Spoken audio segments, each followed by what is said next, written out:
Wrestling has more than one royal family.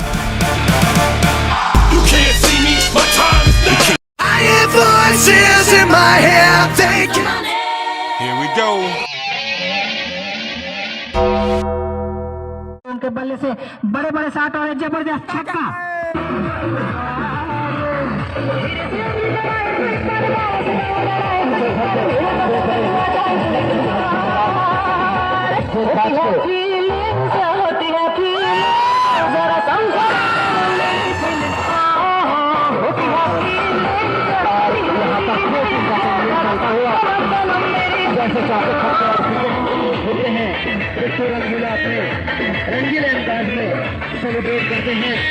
তো guys সকলে কেমন আছো? প্রায় দুদিন পর দেখা হচ্ছে। আর এই দুদিন ভিডিও আসেনি, তোমরা কমেন্ট বক্সেও অনেকে জিজ্ঞেস করেছো, এমনকি মেসেঞ্জারেতেও কয়েকজন জিজ্ঞেস করেছো যে দাদা ভিডিও কী হলো, কেন আসছে না। তো কি আর বলবো, এই কি হয়েছে যে আমার গলাতে একটু প্রবলেম হয়ে গেছে, মানে ঠান্ডা লেগে ওই গলা ফুলেছে, প্রচণ্ড ব্যথা। কথা তো বলতে পারছিলামই না এখন, মানে খেতেও পাচ্ছিলাম না, অ্যাকচুয়ালি এত বেশি ব্যথা হয়েছে। মানে যখন ঠান্ডা জাঁকিয়ে পড়েছিল তখন কিছু হলো না, আর এখন ঠান্ডা চলে যেতে বসেছে আর এখনই হয়ে গেছে এই অবস্থা। জানি না, তাও ভালো বলতে হয় যে এখন ঠিক আছি একটু, এখন কথা বলতে পারছি, কিন্তু খেতে এখনও অসুবিধা হচ্ছে। তো আশা করছি 2-3 দিনের মধ্যে ঠিক হয়ে যাবে। তোমরা আমার গলার আওয়াজ শুনে বুঝতে পারছো একটু অন্যরকম তো লাগছে।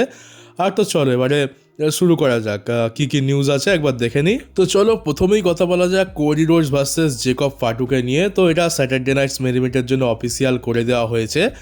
কোডিকে তো মানে ড্রু ম্যাকিন্টায়ার তো প্রথমে বলেই দেয় যে আমি কোনো রকম রিম্যাচ দিচ্ছি না কোডি রোডসকে, সে কোনো রিম্যাচ পাবে না। তো এবারে কোডি রোডস বলে যে ঠিক আছে রিম্যাচ পাবো না, তো আমি পুরোনো দিনের মতোই যেভাবে অপরচুনিটি গেন করতে হয় সেটাই করব, আমি রয়্যাল রাম্বলে নিজেকে ডিক্লেয়ার করে দিচ্ছি। তো কোডি রোডস নিজেকে রয়্যাল রাম্বলে ডিক্লেয়ার করে দিয়েছে, আর এখনও পর্যন্ত কোডি রোডসের নামটাই প্রথম কনফার্ম হয়েছে। কে কে থাকবে সে তো আমরা এমনিতেও জানি, তবে কোডি রোডস নিজেকে অফিসিয়াল করে দিয়েছে। এবার হ্যাঁ, রয়্যাল রাম্বল ম্যাচে নামছো ঠিক আছে, না জিতলেই হলো। নাহলে যদি সত্যি 3খানা রয়্যাল রাম্বল জিতে যায় আর স্টোন কোল্ড স্টিভ অস্টিনের রেকর্ডের বরাবরে হয়ে যায়, তাহলে স্টোন কোল্ড স্টিভ অস্টিনের মতো সম্মান তো পাবে না, উল্টে জেউসের মতো হেড পাবে। তো যাই হোক, ড্রু ম্যাকিন্টায়ারের সাথে লড়বে, রয়্যাল রাম্বলে যাবে, ওটার আগে তাকে জেকব ফাটুর সাথেও বোঝাপড়াটা করে নিতে হবে। তাই এই রয়্যাল রাম্বলের জন্য রয়্যাল রাম্বল নয়, স্যাটারডে নাইটস মেন ইভেন্টের জন্য এই ম্যাচটা অফিসিয়াল করে দিয়েছে। আর আমরা স্ম্যাকডাউনে এদের মধ্যে একটা ভালো ব্রলও দেখতে পেয়েছিলাম। আর যেমনটা আশা করেছিলাম যে Randy Orton, Trick Williams, Sami Zayn আর ডিমান প্রিস্ট ওই ম্যাচটা জিতে যাবে, তো তারাই জিতে গেছে। আর এই হচ্ছে তার পোস্টার তো খুবই দারুণ লাগছে দেখতে, যা মানে ভালো বানিয়েছে অ্যাকচুয়ালি। স্যাটারডে নাইটস মেন ইভেন্টের পোস্টারও ভালো হয় আর ম্যাচ কার্ডও ভালো হয়, কিন্তু তাও কেন জানি না স্যাটারডে নাইটস মেন ইভেন্ট প্রত্যেকবার আমাদেরকে ডিসঅ্যাপয়েন্টই করে। আর এখান থেকে আমি তো চাইবো যে অবশ্যই যেন স্যামি জেন জিতুক, আমি চাই না এখান থেকে র্যান্ডি অর্টন জিতুক কিংবা অন্য কেউ জিতুক। মানে ডিমান প্রিস্ট আর ট্রিক উইলিয়ামসও যদি জেতে তাও আমার চলে যাবে, কিন্তু র্যান্ডি অর্টনকে আমি চাই না জিতুক, কারণ র্যান্ডি অর্টন রয়্যাল রাম্বলে যদি ড্রু ম্যাকিন্টায়ার এগেনস্টে লড়ে জিতবে না এটুকু তো কনফার্ম। আবার তার উপরে যদি রয়্যাল রাম্বলে একটা ম্যাচ পেয়ে যায় তাহলে কিন্তু আবার 30 ম্যাচ রয়্যাল রাম্বলে এন্ট্রি নেওয়ার চান্সটা কমে যায়। সেই জন্য আমি চাই না যে র্যান্ডি অর্টন ওই রকম করুক, কারণ রয়্যাল রাম্বল জেতার চান্সও কম আর ড্রু ম্যাকিন্টায়ার এগেনস্টে তো জিতবেও না। ওর থেকে বরং তুমি রয়্যাল রাম্বলে এন্ট্রি নাও, একটা ভালো মোমেন্ট দাও। তো আমি তো চাই যে র্যান্ডি অর্টন যেন না জেতে আর সে একেবারে রয়্যাল রাম্বল ম্যাচেই এন্ট্রি নেয়। স্যামি জেনের জন্য আমার মনে হচ্ছে এটা একদম পারফেক্ট জায়গা হবে। আর রয়্যাল রাম্বলের স্টেজ আর স্টেডিয়াম নিয়ে এবার কথা বলি। দেখো এই হচ্ছে এখন বর্তমান পরিস্থিতি, এইরকম অবস্থায় পড়ে রয়েছে, তবে এখন কাজ অনেকটা এগিয়ে গেছে। তারও একটা লেটেস্ট ফটো এসছে, অনেকে বলছে যে কনস্ট্রাকশনের কাজ নাকি শেষ করতে পারবে না, তবে আমার তো ওটা একদম বিশ্বাস হয়নি, কারণ হ্যাঁ দেখে মনে হচ্ছিলো যে শেষ করতে পারবে না, কিন্তু সৌদি আরব ভাই, সৌদি আরবের কাছে টাকার অভাব নেই, ওরা ঠিক জানে যে কখন কোন কাজটা করতে হবে, ওরা ওয়ার্কার্স দিয়ে ঠিক করিয়ে নেয়, তো অত টেনশনের কোনো কারণ নেই, পোস্টপন্ড তো হবে না। আর এই দেখতে পাচ্ছ কাজ অনেকটা এগিয়ে গেছে, এটা সম্ভবত স্টেজের কাজ চলছে, বেশ বড় সড়োই স্টেজ বানানো হচ্ছে। আর এরকম দুটো ফটো এসছে আজকে সকালবেলা, এই একটা এই মানে এটা দেখে তো আমি কিছু বুঝতে পারলাম না, এই আরেকটা এসছে, এটা দেখে মোটামুটি একটা আন্দাজ পাওয়া যাচ্ছে যে স্টেজ কেমন হতে পারে। আর স্টেজের পেছনে তোমরা একটা অনেক বড় ব্যানার বা পোস্টার দেখতে পাচ্ছ, এটাকে প্রমোশনের জন্য ইউজ করা হচ্ছে। এখানে স্ম্যাকডাউনের লোগো রয়েছে, কারণ রয়্যাল রাম্বলের আগে স্ম্যাকডাউনটাও এই স্টেডিয়াম থেকেই হতে চলেছে। এটা সম্ভবত তারা স্টেডিয়ামের বাইরে লাগিয়েছে অ্যাডভার্টাইজিংয়ের জন্য। এখানে যে সমস্ত সুপারস্টাররা রয়্যাল রাম্বলে থাকবে কিংবা স্ম্যাকডাউনে থাকবে তাদেরকে ফিচার করা হয়েছে। আর আমরা এখানে ওবা ফেমিকেও দেখতে পাচ্ছি। তার মানে ওবা ফেমি গ্যারেন্টি একদম সে রয়্যাল রাম্বল ম্যাচে এন্ট্রি নিচ্ছে। আর এবার একটা রিটায়ারমেন্ট নিয়ে কথা বলা যাক। তোমরা আশা করি ফান্ডাঙ্গোকে তো ভুলে যাওনি। ফান্ডাঙ্গো অনেক বছর ধরে লড়ছে, অনেক পুরনো রেসলার, তবে সেরকম সম্মান তো পায় না। তবে যাই হোক, টিএনএতে সে তার শেষ ম্যাচ রেসেল করে নিয়েছে আর ফান্ডাঙ্গো হয়ে গেছে অফিসিয়ালি রিটায়ার্ড। সে তার শেষ ম্যাচ হেরে যায় আর তারপরে তাকে একটা ট্রিবিউটও দেওয়া হয়। সমস্ত রোস্টার র্যাম্পের কাছে এসে দাঁড়িয়ে তাকে সম্মান জানায়। ফান্ডাঙ্গো এখন অফিসিয়ালি রিটায়ার হয়ে গেছে। আর সে ম্যাচ চলাকালীন জন সিনাকে ট্রিবিউটও দেয়। মানে জন সিনাকে গান্থার যেরকম স্লিপার হোল্ড লাগিয়েছিল, সে হাসছিল, ঠিক সেরকম ফান্ডাঙ্গোকেও স্লিপার হোল্ড লাগানো হয় আর সেরকম হেসে জন সিনাকে ট্রিবিউট দেয়। দেখতে পাচ্ছ দুটো পিকচার কতটা সিমিলার। আর কি দিনকাল চলে এলো, জন সিনার মতো একজন বড় লেজেন্ডকে ট্রিবিউট দেওয়ার জন্য নাকি হাসতে হাসতে ট্যাপ আউট করতে হচ্ছে। এটা নাকি ট্রিবিউট হয়ে গেছে। মানে টাকলা এমন একটা জিনিস ক্রিয়েট করে দিয়েছে যে যেটা সম্মানের জন্য করা হচ্ছে নাকি অসম্মানের জন্য করা হচ্ছে সেটাই এখন কনফিউজ হয়ে গেছে ফ্যান্সরা। আর ফাইনালি এত দিন পর স্যান্টোস এসকোবারও চলে এসছে। স্যান্টোস এসকোবার যখন কোম্পানি থেকে রিলিজ হয়ে গেছিলো, তারপর আবার ফিরিয়ে আনা হলো, কতই নাকি ভেবেছিলাম। আর নিউজে এসেছিলো অ্যাকচুয়ালি যে স্যান্টোস এসকোবারকে নাকি এবার হিউজ পুশ করা হবে, মেক্সিকান একদম সবথেকে বড় মেক্সিকান রেসলার দেখানো হবে, আর সে রতে আসবে। কিন্তু তারপরে সব কিছু ধামাচাপা পড়ে যায় আর তাকে আমরা দেখতে পাই না। আর এই হচ্ছে তার পুশের নমুনা। সে ট্রিপল এ প্রমোশনেতে এসেছে আর এতদিন পর সে একটা নতুন লুক নিয়ে এসছে, বড় বড় চুল, একটু দাড়ি গোঁ পড়ে রেখেছে, অন্যরকম একটা লুক লাগছে। তো এই হচ্ছে এর পুশ। আর আমরা কী বা আশা করে আছি যে স্যান্টোস এসকোবার অনেক হাই লেভেলে পুশ পাবে? না, কোনোদিনও এটা সম্ভব নয়। এটা আমাদের ডাব্লিউডাব্লিউই আর এখানের ফরম্যাট আমরা জানি।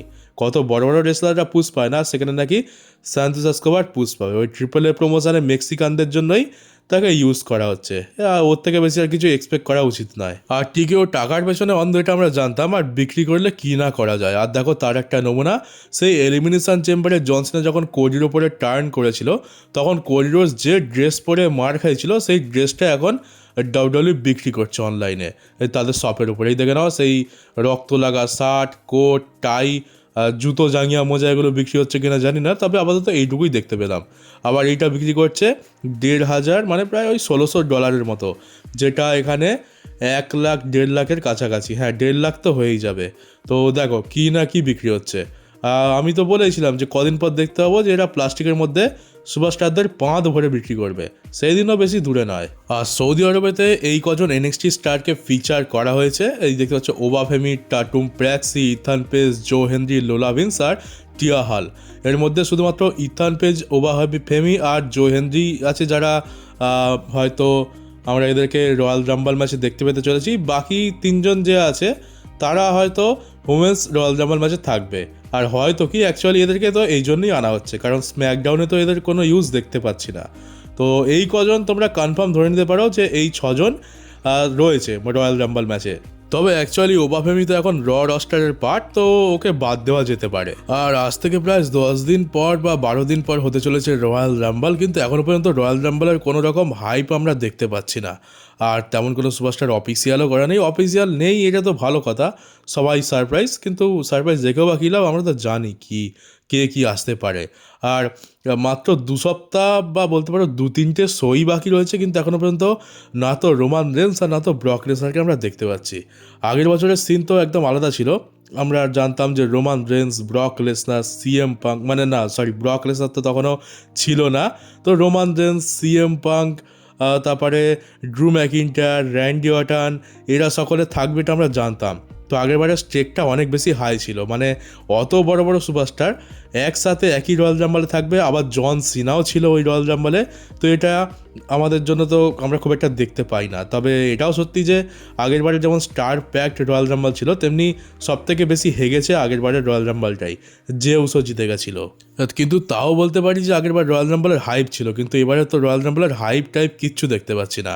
শুধুমাত্র কোডি রোডসকে অফিসিয়াল করেছে। কোডি রোডসকে দিয়ে তো রয়্যাল রাম্বল হাইপ করা সম্ভব নয়। আমরা অ্যাকচুয়ালি কেউ দেখতেও চাই না যে কোডি রোডস রয়্যাল রাম্বল জিতুক। কোডি রোডসের প্রতি কোনো হেটে নেই, তবে আমরা জানি যে সে এমনিতেও ওয়ার্ল্ড টাইটেল ম্যাচ পেয়ে যাবে রেসলম্যানিয়াতে। রয়্যাল রাম্বল ওয়েস্ট করার কোনো দরকার নেই, অন্য কাউকে জেতালেই বেশি ভালো হয় সেটা। আর এখনও পর্যন্ত আমরা সেরকম কোনো বড় স্টার অফিসিয়াল হতে দেখতে পাচ্ছি না। অন্যান্য বারে অফিসিয়াল করে দেয় যে দেখো এইরকম আমরা বড় বড় স্টারকে রেখেছি রয়্যাল রাম্বলের জন্য, তো এবার রয়্যাল রাম্বল খুবই বড় হতে চলেছে। তো এবার তো তারা সেটাও করছে না, দেখাচ্ছেই না যে হ্যাঁ রয়্যাল রাম্বল খুব বড় হতে চলেছে, খালি এটাই বলছে যে সৌদি আরবে হতে চলেছে, ব্যাস সৌদি আরবের নাম নিয়ে কাজ চালিয়ে দিচ্ছে। তো আমার তো মনে হচ্ছে যে রোমান রেন্স, ব্রক লেসনার এবার ডাইরেক্ট রয়্যাল রাম্বল ম্যাচে একজন সারপ্রাইজ এন্ট্রান্ট হিসাবে থাকবে। তো ঠিক আছে, তাই থাকুক। আর দেখতে গেলে বিজনেস অনুযায়ী যদি দেখতে হয় তাহলে এটা হচ্ছে সৌদি আরবে। টিকিট তো অলরেডি সব মনে হয় বিক্রি হয়েই গেছে, আর সৌদি আরব অনেক টাকাও দিয়ে দিয়েছে। তো বেকার যখন টাকা পেয়েই গেছি, এত কিছু বিক্রি হচ্ছে, লস আমরা খাবো না, তো কি দরকার এই সমস্ত এফর্ট দিয়ে। একেবারে দিনের দিনই নিয়ে আসা হবে রোমান রেন্স আর ব্রক লেসনারকে। আর তোমরা একবার ভাবো, ধরো যদি রোমান রেন্স রয়্যাল রাম্বল জেতে, তো সে কী করবে, একেবারে রিটার্ন করবে, আর রিটার্ন করেই সে রয়্যাল রাম্বল জিতে যাবে। কেমন আজব লাগছে না? মানে রয়্যাল রাম্বল জিততে গেলে একটা বিল্ড আপ তো চাই, কম করে হলো 2-3 সপ্তাহ আগে রোমান রেন্স আসবে, একটা ছোটোখাটো লিঙ্ক দেখাবে, স্টোরি দেখাবে, তারপর গিয়ে যদি যেতে সেটা সেন্সিবল লাগবে। কিন্তু আচমকে এলো আর জিতে গেল, তারপর কী করবে কোনো ঠিক নেই, ওইটা একটু আজব লাগে। তো সেই জন্যই যদি আগে থেকে অফিসিয়াল করে দিত ভালোই হতো, কারণ এটা সারপ্রাইজ তো নয়। আমরা জানি যে রোমান রেন্স আর ব্রক লেসনার এরা একদম 100% গ্যারান্টি যে এরা থাকছে রয়্যাল রাম্বলে। তো এতে লুকানোর তো কিছু নেই। উল্টে যদি রোমান রেন্সকে যদি জেতানো হয় রোমান রেন্সকে, তাহলে 2-3 সপ্তাহ আগে থেকে দেখালে সেটা বেশি ভালো হতো অ্যাকচুয়ালি। কারণ আমরা একটা ক্ল্যারিফিকেশান পেতাম যে রোমান রেন্স ওয়ার্ল্ড টাইটেল কেন জিততে চায়, সে ড্রু ম্যাকিন্টায়ারকে কেন ফেস করতে চায়, বা সে সিএম পাঙ্ককেই কেন বা ফেস করতে চায়।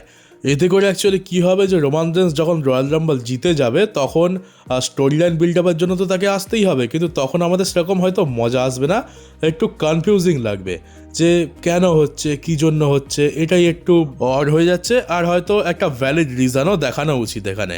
তো সেই জন্য হয়তো মেবি এই স্টোরি লাইনে হয়তো আমরা হাইপ না পেতে পারি। এই যেমন আগের বছর জেউসও জিতলো, কিন্তু জেউসেরও তো একটা মোটামুটি ছোট্টখাট্ট একটা লিঙ্ক দেখানো হয়েছিল যে স্যাটারডে নাইট মেইন ইভেন্টে রয়্যাল রাম্বলের আগে গান্থারের এগেনস্টে সে হেরে যায়, গান্থার তাকে বহুত মারে, আর তারপরে সেই রয়্যাল রাম্বল জিতে সেই গান্থারকেই চ্যালেঞ্জ করে। তো জিনিসটা খুবই খারাপ, কিন্তু একটা লিঙ্ক দেখানো হয়েছিল, তো সেই লিঙ্কটাই এখানে খুঁজে পাওয়া যাচ্ছে না। তবে যদি এখন সেথ রলিন্স চ্যাম্পিয়ন থাকতো তাহলে লিঙ্কের কোনো দরকার ছিল না, কারণ সে তো জানি হিস্ট্রি রয়েছে আর রোমান তাকেই চ্যালেঞ্জ করতো। কিন্তু এখন সিএম পাঙ্কের সাথেও ঠান্ডা গরম চলছে, আর ড্রু ম্যাকিন্টায়ারের সাথে তো সেই স্টোরি লাইন 2024 সালেই ধামাচাপা পড়ে গেছে।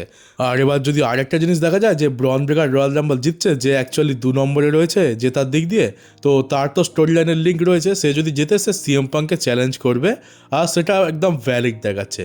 তো আশা করি বুঝতে পারছো যে আমি কোন লিঙ্কের কথা বলছি অ্যাকচুয়ালি এই উইনারের ক্ষেত্রে। তো সেইটা যদি বানাতে হয় তাহলে আমার তো মনে হয়েছিল যে রোমান রেন্সকে আনা উচিত ছিল, কিন্তু আনেনি।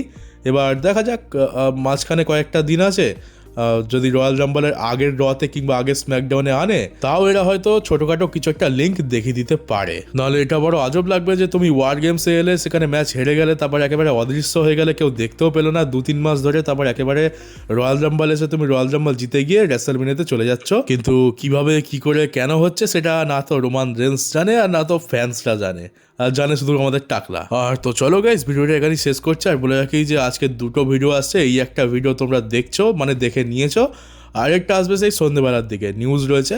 তো 2টো করে ভিডিও এখন তোমরা দিনে এক্সপেক্ট করতে পারো। তো রেডি থাকো, একটা ভিডিও আমি সকালে দেবো, আর একটা ভিডিও আমি রাতে দেওয়ার চেষ্টা করব। তো সেটার জন্য আপাতত ওয়েট করো। আর চলো, যারা নতুন তারা চ্যানেলটাকে সাবস্ক্রাইব করো, নোটিফিকেশন বেলটাকে অবশ্যই অন করে দাও, আর পারলে ভিডিওটাকে শেয়ারও করে দাও। আর দেখা হচ্ছে সন্ধ্যেবেলার একটা নতুন নিউজ ভিডিওতে।